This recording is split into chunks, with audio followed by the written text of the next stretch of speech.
Talking about one of the most significant events in your life should be something that comes fairly naturally. But why is sharing your faith so difficult? Stay tuned to From the Desk for some tips on how to better share your faith with someone who needs to hear the good news of the gospel.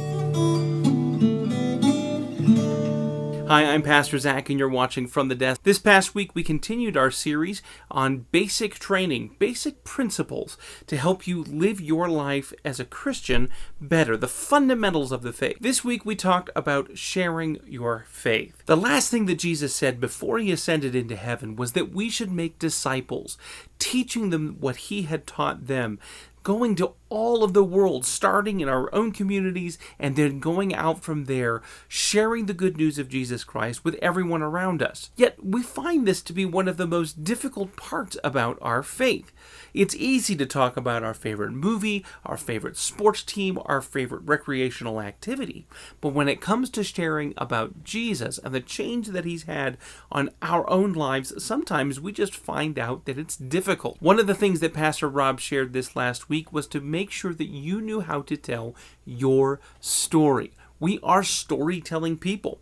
This is why we enjoy going to the movies, reading a good book, even playing a good video game. Storytelling is one of the most powerful methods to give good gospel truth in any situation, whether we're talking about our own testimony, our own story, or whether we're telling someone else's. But how do we get to a point where a person is able to hear our story?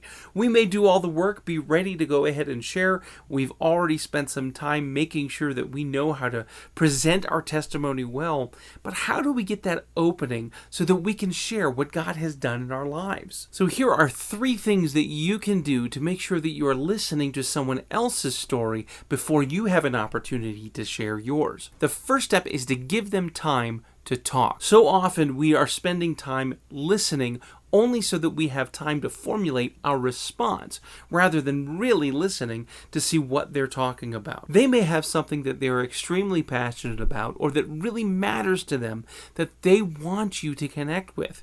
But if you haven't taken the time to listen, to make sure that you know what they're saying, you may miss completely an opportunity to connect your story to theirs. The second thing to do is ask good questions that pull out their passions and things that they're excited about. I know somebody in our church who loves to talk about fishing, and I imagine that if you gave him time, he would talk for hours about his most recent fishing trip and the things about fishing that make it exciting. Ask questions the next time somebody decides to talk about something maybe you're not as excited about, to see if there's ways that you can connect with their passions. My son is playing a video game right now that he really enjoys. He asked me questions about the game he's playing to see if I'm connecting with the game and with him in the same way. People want to be connected.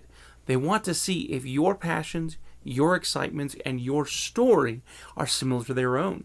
But you'll never be able to find those similarities unless you've taken the time to listen. The third thing is to make sure that when you do ask questions, they're questions that connect the two of your lives so that you can understand how to best communicate with them. In today's culture, one of the hot button topics that we talk the most often about is identity. They want to make sure that they are seen, that they are heard, and that they are accepted for who they think they are. One of the great messages of the gospel is that our identity was of one in bondage, one in slavery, one oppressed by the weight of sin in our lives, and that God has broken those bounds and created a new identity for us, not in our job, not in our role, but in the name of Jesus. In him we have a new identity. In him we have a new role. In him we are co-heirs with Christ. This is a message our world desperately needs to hear. And we won't be able to share that message unless we've listened and asked questions to get right at that issue. So number 1, make sure that you've given them time to talk and time for you to listen. Number 2, try to understand and ask questions about what they're passionate about so that you can connect your story with theirs. And number 3, make sure that you're also asking questions so that you can better hear and understand what they're really talking about. because the things that they are the most concerned with are probably the points of connection that you need to use as you share how Jesus has changed your life. Hopefully this has been helpful. If you haven't seen this sermon this last week, I encourage you to watch that. I'll leave a link in the description below so that you make sure that you've seen that and all of the sermons in our basic training series. Join us this coming Sunday as we're talking about how to know God's will. I'm Pastor Zach, and you're watching From the Desk, and I'll see you next week.